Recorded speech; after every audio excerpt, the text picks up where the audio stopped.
Hello and welcome to a very special Bald edition of Hotline TV. I'm Tim Sod.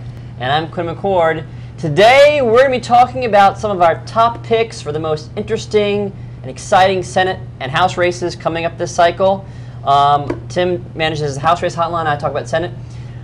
Three of the most interesting Senate races are in states with very changing demographics. First one being Louisiana, where Senator Mary Landrieu is up.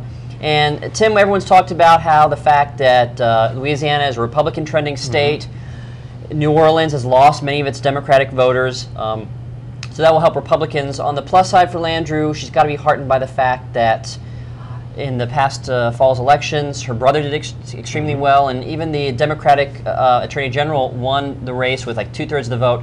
I think the point here is that Louisiana is still a state that is willing to vote for certain Democrats, so it's not as hopeless as some people may have thought. On the other hand, Landrieu has barely beaten a couple weak Republicans in the past, so she definitely is one to watch. Also Colorado, it's an open seat, and Republicans have had a couple really bad cycles in 04 and 06 in Colorado. Some people say it's because of changing demographics and that the trend is going to continue, and that 2008 will even show more of a Democratic inclination, and that Mark Udall is almost as good as in the race, or as good as elected. But you know, it's been a while since Colorado's had two Democratic senators at once. I certainly think there's a possibility that that race is not over. And finally, New Mexico, also a swing state, very interesting demographics. I'm very excited about New Mexico because it's the one state with primaries on both the Democratic and Republican sides. There might be a racial angle in the Democratic side. There will certainly be ideological differences in both primaries, so that'll be a great race to watch.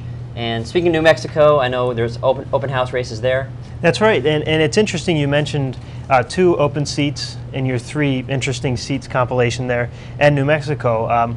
I think the races I'm watching for are open seats in three very competitive districts. I'm watching for in New Mexico 1, where Darren White, a sheriff from Bernalillo County, so it's hard to say twice, is running. He's one of the best recruits Republicans have. He'll have a primary, so he'll have to spend money there in a primary. But hopefully, and Democrats have sort of a subpar candidate there who looks to be their nominee. So Republicans have a chance to hold on to that seat. Another place I'm looking at is Minnesota 3. That's Jim Ramstad's seat. He's leaving. It's a very competitive district. It's a 50-50 district. Republicans like their candidate there. Democrats are going to have a really muddy primary. There's going to be a former Republican who's a mayor, and there's also going to be a state senator who's running. It's going to be a very muddy primary. But I think Republicans think they have a good shot, but that district, to me, looks like right now to be a Democratic pickup opportunity. Same goes with New Jersey 7. That's, again, it's a 50-50 district. Representative Ferguson is retiring. He barely held on in 2006. The 2006 Democratic nominee is running again. And Republicans have a good field of candidates, though. They have Christine Todd Whitman's daughter who's running, and also State Senator Lance, who was the minority leader in the state Senate. So Republicans are going to have a sort of a primary of moderates there.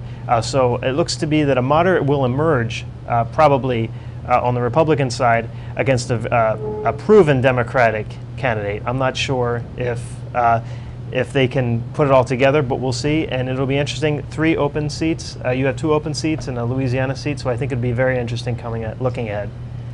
Well, that's all the time we have for you today. Thanks for watching, and we'll see you later.